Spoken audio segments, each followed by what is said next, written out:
Hi everyone. Welcome back to English in 5 minutes.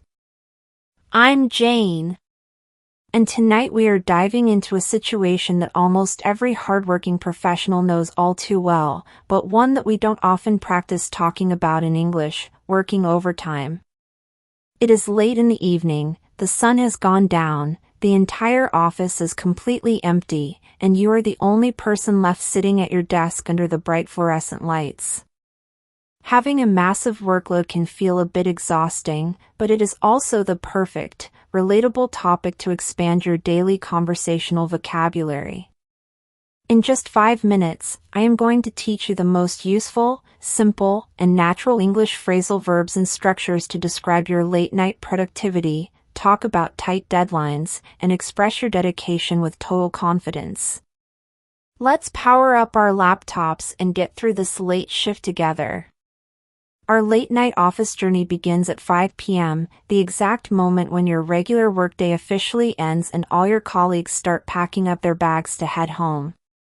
As the office empties out, your manager might walk past your desk, look at your busy screen, and ask, "Are you staying late tonight, Jane?" To answer professionally and clearly, you can use the incredibly common phrasal verb work overtime or simply say stay late. A perfect structure to connect your thoughts is, "Yes, I have to work overtime tonight because I need to finish this project." Alternatively, you can use a very casual, native expression like, "I'm putting in some overtime hours tonight to clear my inbox." These phrases instantly show that you have a plan and are focused on getting your tasks done. Once you are completely alone in the quiet office, the next step is focusing on the specific reasons why you are working late into the night. Usually, we stay behind because we are dealing with a massive amount of tasks or a very urgent time limit, which we call a tight deadline.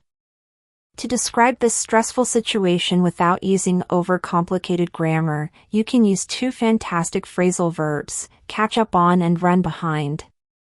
For example, you can say, "I am running behind on my monthly reports, so I need to stay late to catch up on my paperwork." The phrase catch up on means to do something that you did not have time to do earlier, and it is a phrase that native speakers use every single day in the corporate world. As the clock strikes 8 p.m. and your stomach starts growling loudly, you will realize that you cannot finish your heavy workload on an empty stomach. Taking a quick break to eat some dinner right at your desk is an essential part of any overtime routine. To talk about ordering food to the office, you can use casual, everyday structures that we practice on this channel. You can tell yourself, "I think I'm going to order some takeout tonight," or "I'll grab a quick bite to eat from the convenience store downstairs." When the food arrives, taking a brief 10-minute break to eat and drink a hot cup of tea is the absolute best way to recharge your brain before diving back into your final tasks. Finally, after hours of hard work, you click the send button on your final email, close your laptop, and realize your late-night mission is successfully complete. Wrapping up your overtime night responsibly is just as important as the work itself. Before you leave the building, you can talk about your final actions by saying, "Finally, I turn off my desk lamp, double-check that the office windows are locked, and shut down the main power switch."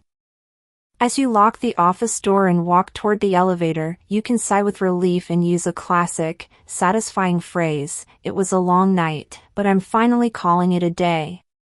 The idiom "call it a day" means to officially stop working, and it is the perfect way to finish your evening. See? Describing your overtime work and late nights at the office in English is completely simple and natural when you know these exact patterns and phrasal verbs. Let's do a very quick recap of our essential phrases today. Use work overtime or stay late to describe working past your hours, catch up on to-do delayed tasks, and call it a day when you are completely finished. Now, it's your turn to practice and build your confidence. How do you feel when you have to work late at night? Tell me in the comments below using the phrases we practiced today. If you found this lesson helpful, please Please give it a thumbs up and subscribe to English in 5 minutes for more quick, practical career lessons. Thanks for working hard with me tonight. Go get some rest, and I'll see you next time.